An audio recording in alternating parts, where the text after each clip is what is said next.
El viernes pasado Uruguay decidió dar por terminada su presidencia pro tempore del Mercosur. Esto ocurrió en el medio de idas y vueltas por el traspaso de la presidencia que, siguiendo el orden preestablecido, iría a Venezuela. Argentina, Brasil y Paraguay vienen cuestionando la estabilidad de Venezuela y se oponen a que ese país asuma la presidencia del bloque. La renuncia de Uruguay llevó a que Venezuela anunciara que asumía el cargo, es decir, se autoproclamó con la presidencia del Mercosur, algo que Argentina, Brasil y Paraguay no reconocen y por lo que están criticando duramente a el gobierno uruguayo. El canciller de Paraguay, Eladio Loizaga, por ejemplo, consideró que, y le cito, el país que esté al frente del bloque debe tener una paz interna y en plenas condiciones democráticas y observancia de los derechos humanos. Algo que para Argentina, Brasil y Paraguay claramente Venezuela no tiene. Hoy vamos a hablar con Juan Ramón Rayo, doctor en Economía por la Universidad Rey Juan Carlos de Madrid y director del Instituto Juan de Mariana, un think tank español. Rayo es autor de muchísimos artículos y varios libros, por citar algunos títulos: El liberalismo no es pecado, una alternativa liberal para salir de la crisis, pero también está en YouTube con algunos videos que se han viralizado y tienen miles de visitas. De esos, les leo algunos títulos: Cómo Chávez y Maduro han arruinado a los venezolanos o El liberalismo como la verdadera alternativa al populismo.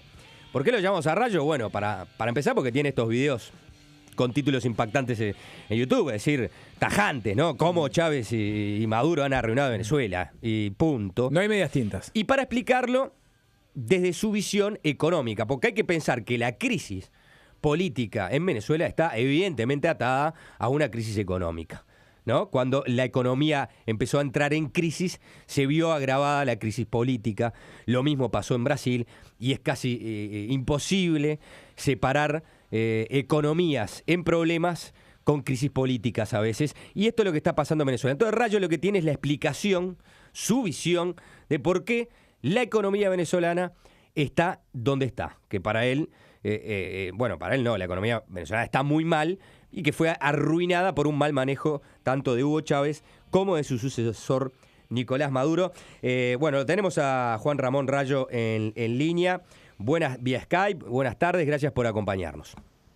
¿Qué tal? Buenas tardes, muchas gracias a vosotros por la invitación. ¿Dónde te encontramos ahora? ¿En España? Estoy en Madrid, efectivamente. Juan Ramón, tú sos economista, tenés 30 y pocos años, ¿no? Así es, doctor en Economía, sí, por la Universidad Rey Juan Carlos, como muy bien has comentado. Y te definís como economista de la escuela austríaca, entonces serías más que nada un libertario. Sí, efectivamente, liberal libertario. A mí el término libertario la verdad que no me termina de gustar porque al fin y al cabo muchas de las ideas que mantenemos son las propias del liberalismo clásico, pero sí es cierto que en la actualidad pues puede ser el término libertario una buena forma de que los demás entiendan a qué bloque ideológico o a qué perspectiva ideológica te ascribes. ¿Por qué la economía venezolana entró en crisis? Es decir, ¿qué es lo que hizo el gobierno bolivariano para que esta economía terminara donde terminó? O si el gobierno bolivariano tiene la culpa, o si en realidad, bueno, fue un poco también lo que pasó con el precio internacional del petróleo. Sí, evidentemente uno no puede desligar la crisis venezolana, al igual que la crisis de todos los países productores de petróleo, del precio internacional del petróleo. Sería absurdo decir que no tiene nada que ver. Lo que pasa es que hay países que tienen instituciones inclusivas, abiertas y libres, que por tanto han alumbrado economías diversificadas, capitalizadas, competitivas, que pese a que el precio del petróleo se ha desplomado y pese a que parte de su desarrollo también dependía de esos altos precios, no han experimentado ni muchísimo menos una crisis de la magnitud de la de Venezuela. Estoy pensando evidentemente en países muy ricos, pero también muy dependientes del petróleo, como puede ser Noruega. Y no es casualidad que Noruega sea un país muy rico, al igual que no es casualidad que Venezuela sea un país ya no solo, digamos, de un nivel de desarrollo medio, sino cada vez más pobre. ¿Y por qué esto? Pues no, el problema no viene solo de lo que ha sucedido en los últimos años, el problema viene incluso diría de lo que ha sucedido en las últimas 4 décadas, pero muy en especial de lo que ha sucedido, que ya es, digamos, la degeneración última de un sistema mal diseñado y mal estructurado, que es el socialismo del siglo XXI representado por Hugo Chávez. Básicamente, Venezuela es una economía hoy en día de monocultivo, una economía que solo produce y vende petróleo al resto del mundo, no produce prácticamente nada más. El 95% de todas las exportaciones venezolanas son productos petroleros o vinculados a refinados del petróleo. Y pues el modo de vida que tenía la economía venezolana hasta muy recientemente era básicamente producir petróleo, venderlo al exterior e importar del exterior todo lo que necesitara para distribuirlo clientelarmente entre su población. ¿Qué ha pasado? Pues una vez se ha venido abajo el precio del petróleo, que esto es algo que ha afectado a todos los países del mundo, como decía, ha habido un empobrecimiento, esto era inevitable, porque si tú dependes del petróleo, pues si cae el petróleo te empobreces. Habría que plantearse de todas formas por qué Venezuela dependía exclusivamente del petróleo, por qué no logró en 15 años de bonanza económica desarrollar una economía mucho más sólida, mucho más diversificada, con mucho más valor añadido. Pero bueno, en todo caso, una vez cae el precio del petróleo, si tú dependes de él, evidentemente te hundes. La cuestión es cuál es la respuesta política que se adopta una vez se desploma el precio del petróleo. Y esa respuesta política fue catastrófica. Fue negar el empobrecimiento primero con una impresión masiva de bolívares para que el gobierno pudiera seguir gastando a manos llenas como si no hubiese habido ninguna merma en sus ingresos fiscales derivados de la caída del precio del petróleo, y esa impresión masiva de bolívares, que fue seguida de una inflación galopante, algunos economistas hablan incluso de hiperinflación en Venezuela, fue seguida a su vez por otra medida todavía más absurda, todavía más descabellada, todavía más populista, que fue establecer controles de precios para evitar que los precios subieran, los precios de los productos básicos subieran, aun cuando estaban subiendo no por una conspiración internacional contra el socialismo del siglo XXI, sino porque ese gobierno, para no reconocer su empobrecimiento, estaba imprimiendo masivamente bolívares y gastándolos a manos llenas. Y por tanto... Sí, una interrupción. Tú comentás en uno de tus videos que la depreciación del bolívar fue casi el 100% en una de las depreciaciones más grandes que se ha conocido en la historia. Sí, efectivamente. De hecho, el bolívar está ligado al dólar justamente por el descrédito global que tiene esa divisa. Y de alguna manera ligarlo al dólar pretendía darle cierta estabilidad o cierto anclaje con una moneda, pues bueno, criticable en muchos sentidos, pero al menos con una solidez incomparablemente mayor que el bolívar mal llamado fuerte. ¿Qué pasa? Que esta convertibilidad, como bien sabe cualquier observador de la economía venezolana, no se ha mantenido.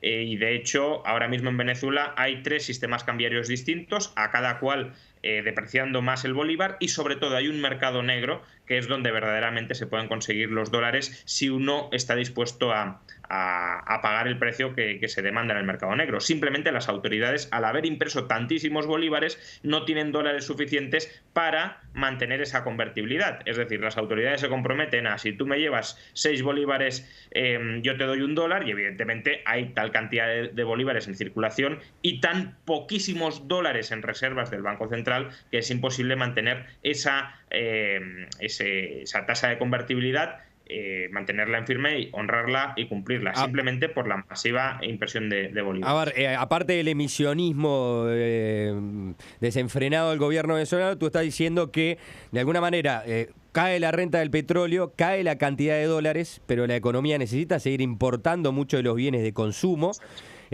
Van por esos dólares al Banco Central de Venezuela, pero como hay muy pocos dólares, el gobierno decide hacer restricciones para el acceso a los dólares. Pone 3 tipos de cambio.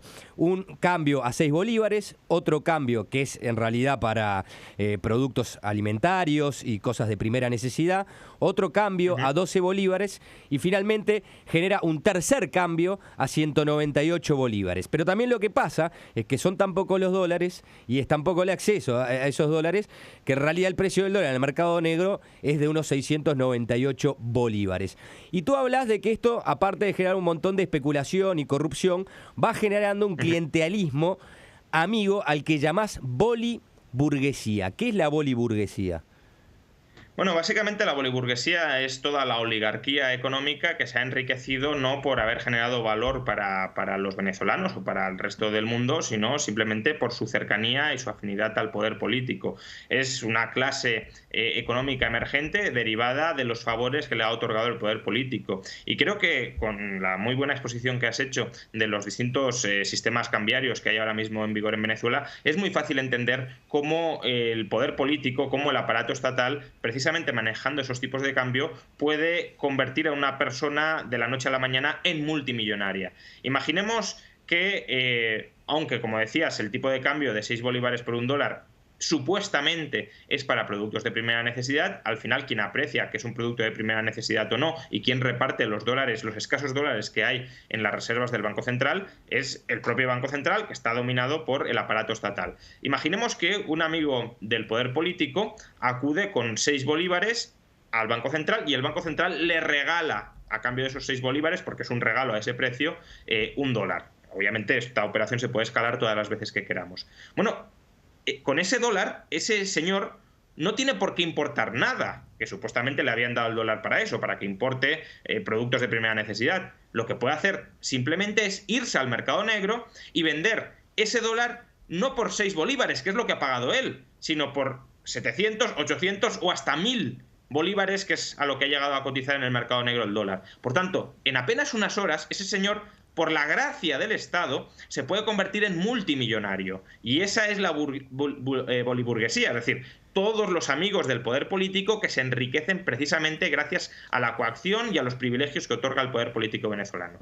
Estas distorsiones en la economía han generado también desabastecimientos, una cosa que están sufriendo muchos venezolanos, sobre todo aquellos que su poder adquisitivo es menor. El gobierno de Maduro lo explica, entre otras cosas, por una campaña que hay contra ese gobierno por parte de empresarios que tratan de boicotear al gobierno no produciendo. ¿Vos cómo explicás el problema del desabastecimiento en Venezuela? Decía Milton Friedman, que es un economista que en algunas cosas me gusta bastante, en otras no tanto, pero en este caso es acertado, que siempre que escuchemos la palabra desabastecimiento, inmediatamente tenemos que buscar otra palabra en la prensa, y es control de precios. Es decir, en las economías modernas, cuando hay desabastecimiento de un producto, es porque el gobierno ha impuesto un control de precios. Y en el caso de Venezuela, esto es clarísimo. Desabastecimiento, para entenderlo económicamente y para ver por qué económicamente no tiene sentido, es una situación en la que las personas están dispuestas y tienen capacidad económica para pagar el precio oficial de ese bien, pero a ese precio oficial del bien no existen suficientes mercancías para que todos aquellos que están dispuestos y que pueden pagar ese precio terminen accediendo a la mercancía. Es decir, es una carestía políticamente generada. No estamos hablando de que un país sea pobre y por tanto que el suministro de determinados bienes sea escaso. Eso puede suceder si un país se empobrece, sube el precio muchísimo de ese producto y mucha gente no está en posición de pagarlo. No estamos hablando de eso. Estamos hablando de que hay un precio oficial, la gente está dispuesta a pagarlo, pero no existen productos a ese precio pese a que es el oficial. ¿Y por qué en los precios, el control de precios genera desabastecimiento? Pues por dos motivos muy fáciles de entender. Por un lado, motivos de demanda. Es decir, si la cantidad disponible de un producto se reduce, y antes hemos explicado por qué, es decir, Venezuela no produce casi nada internamente, todo lo que obtiene, todo lo que vende, lo importa del extranjero. Si te cae el precio del petróleo, te caen los ingresos en dólares, puedes importar menos productos del extranjero. Entonces, si hay menos oferta de un producto, lo normal es que el precio suba. Porque la gente que lo estaba comprando antes a un precio más bajo, como hay menos unidades, ya no lo puede seguir comprando a ese precio. ¿Qué pasa si el gobierno dice no? Vamos a imponer un precio máximo, no vamos a dejar que el precio de ese producto, aunque es más escaso, suba. ¿Cuál será la repercusión? Que la gente no economizará el consumo de ese bien. Si el precio tendría que subir de 1 a 5, reflejando la mayor carestía, y se queda en 1, la gente seguirá consumiendo ese bien al mismo ritmo que antes, pero es que no hay la misma oferta que antes. Y por tanto, si hay menos oferta y misma demanda, habrá carestía de ese bien y habrá que imponer racionamientos políticos al bien, no racionamientos económicos, sino políticos, cartillas de racionamiento, reparto de bienes por parte de las autoridades, etc. Pero es que hay otro segundo motivo por el cual el control de precios genera desabastecimiento, y es un motivo todavía más grave, todavía más preocupante, todavía más devastador, y es que destruye los incentivos económicos a producir. Imaginémonos que un bien, precisamente porque se ha vuelto más escaso, no es rentable producirlo o importarlo a menos de 5 dólares. Y el gobierno establece que se ha de vender a $1. Ya no es solo que mucha gente que podría haber economizado la disponibilidad de ese bien no vaya a economizarlo. Es que los empresarios o los importadores que estaban produciendo, que estaban vendiendo ese bien, dejarán de venderlo porque no es rentable. Te obligan a venderlo a uno cuando a ti te cuesta 3, 4 o 5 producirlo. Por tanto, se paraliza completamente la producción y la disponibilidad del bien todavía se hunde más de lo que ya estaba hundida. Y es por eso que Maduro ahora está acusando a los empresarios de sabotear al gobierno por no querer producir, evidentemente, pero no están dejando de producir por una cuestión de presión política, están dejando de producir porque no es rentable producir aquellos bienes en los que el gobierno ha establecido el control de precios. Y en consecuencia es el gobierno, son sus políticas populistas de control de precios las que están generando una escasez artificial justamente en todos los productos que dicen que son de primera necesidad y que deberían estar más disponibles. Juan Ramón, vuelvo un par de casilleros hacia atrás. Tú hablabas que Venezuela durante los años bolivarianos basó sus exportaciones casi que exclusivamente en la exportación de petróleo, 90%, ¿no? Entre crudo y refinado. ¿Qué sucedía antes? Porque en algún momento has presentado cifras de que Venezuela en algún momento de su historia reciente exportaba poco más del 50% en petróleo y refinados, pero tenía otras exportaciones. ¿Cuáles eran esas otras exportaciones y qué sucedió con esas industrias? Bueno, eran exportaciones mucho más diversificadas, también en parte del sector primario, pero desde luego también había una industria manufacturera exportadora que, es verdad, nunca ha sido puntera, nunca podemos considerar que haya sido un primer nivel competitivo a escala mundial, pero sí tenía una economía mucho más diversificada. ¿Por qué esa diversificación, que aún así, también hay que decirlo, era una diversificación parcial, porque el petróleo seguía teniendo un peso desproporcionado en el mix exportador, pero ¿por qué esa parcial diversificación se viene abajo? Bueno, básicamente yo diría, por simplificar mucho, que hay tres grandes modelos de gestionar o por las que un país puede gestionar sus reservas de petróleo, sus reservas de cualquier materia prima. Uno es el modelo, yo diría, liberal. Es decir, si el gobierno es propietario de los recursos, que en algún caso puede serlo por motivos legítimos, por ejemplo porque el gobierno los haya descubierto, el modelo liberal sería que, dado que los ciudadanos son copropietarios en teoría del gobierno, que esos recursos sean copropiedad de los ciudadanos y que cada mes o cada año reciban rentas, reciban un dividendo derivado de los frutos, de los ingresos de esos recursos naturales que son propiedad, ya digo, de todos los ciudadanos. Este es el modelo, por ejemplo, de gestión del petróleo en Alaska. En Alaska cada año se reparte un cheque entre los ciudadanos por los ingresos de las ventas del petróleo. Luego está el modelo socialdemócrata, que es el modelo en el que el Estado gestiona cabalmente, racionalmente las reservas de petróleo para constituir algo así como activos públicos, fondos soberanos de ahorro público. Es decir, el gobierno vende el petróleo, los ingresos que obtiene los reinvierte, por ejemplo, en comprar acciones extranjeras, en comprar títulos de deuda privada nacionales o extranjeros, y el gobierno con los ingresos de petróleo va constituyendo una cartera diversificada de activos que en todo caso, en última instancia, son de los ciudadanos, por ejemplo, para sostener las pensiones públicas, etcétera. Este es el modelo de Noruega. Y luego está el modelo, llamémosle socialista populista, que en lo que consiste básicamente es en que el gobierno aprovecha las rentas del petróleo para crear un régimen clientelar y un régimen dependiente de las transferencias gubernamentales. Básicamente ir pagando chequecitos, ir pagando cheques a los ciudadanos para comprarles en última instancia su voto. Y ese es el modelo que se ha implantado en Venezuela. Venezuela, por tanto, se ha focalizado, el gobierno venezolano por interés propio se ha focalizado en explotar al máximo los ingresos petroleros, ha desatendido por completo el desarrollo del resto de la economía. De hecho, a lo que se ha dedicado es a machacar la inversión con nacionalizaciones, expropiaciones, subidas de impuestos, decretos regulatorios que impiden la inversión en tales sectores o que la colocan al albur del burócrata de turno que intenta extraer cualquier renta, parasitar cualquier renta de estas inversiones privadas, y por tanto ha habido una huida masiva de inversores privados de Venezuela y el gobierno se ha concentrado en vivir de las rentas del petróleo que le permitían comprar las voluntades, los votos de sus ciudadanos para así mantenerse en el poder y para así ir enriqueciendo favoreciendo a la boliburguesía de la que ya hemos hablado e ir incrementando el tamaño de la administración, colocando a gente afín al partido y a los intereses del partido. Rayo, y ese es el modelo venezolano que se ha venido abajo. Rayo, última pregunta. ¿Cuál es la salida entonces que tiene Venezuela? ¿Cómo hace para Rayo, Venezuela, para salir de este problema, para desmantelar esta estructura que ha creado?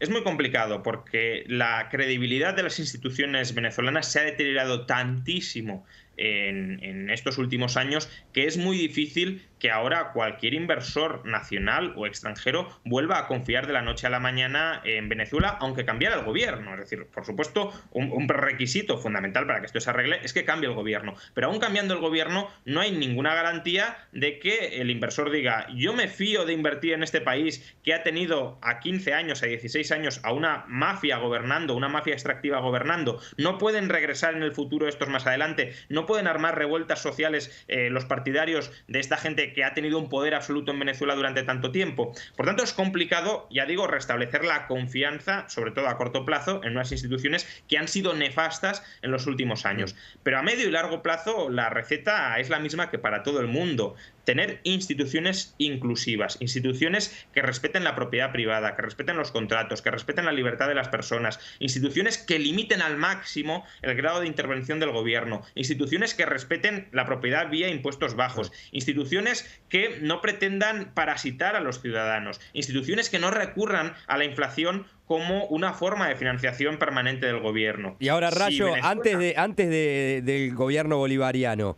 ¿Venezuela no tenía también grandes problemas de corrupción y pobreza? Totalmente, por eso digo que es muy difícil, incluso aunque se vaya el gobierno bolivariano, que esas instituciones de la noche a la mañana se conviertan en las instituciones que estoy describiendo, porque obviamente los últimos 15 años en Venezuela han sido un despropósito absoluto, pero sería ingenuo pensar que antes era un paraíso, y de hecho buena parte de la responsabilidad de por qué asciende al poder Hugo Chávez se debe a las instituciones hipercorruptas que ya padecía antes Venezuela, y de hecho hoy gran parte de la oposición tampoco es que sea un recambio verdaderamente esperanzador de la política y de las políticas públicas que está desplegando hoy Venezuela. Entonces, la verdad es que la situación de salida es muy complicada por muchísimos motivos. Uno solo puede, por tanto, exponer cuáles son las bases del desarrollo económico de un país. Ahora, que ese país sea capaz de hacer frente a todas las presiones, a todos los conflictos, a todos los intereses creados internamente para conseguir sustituir instituciones muy extractivas, muy parasitarias, muy intervencionistas por esas otras instituciones inclusivas que describía antes, pues desde luego ya es un ejercicio muchísimo más complicado cuyo éxito no está en absoluto garantizado. Muy bien, era el economista español, director del Instituto Juan de Mariana, Juan Ramón Rayo. Gracias por estos minutos en Suena Tremendo. Muchas gracias a vosotros.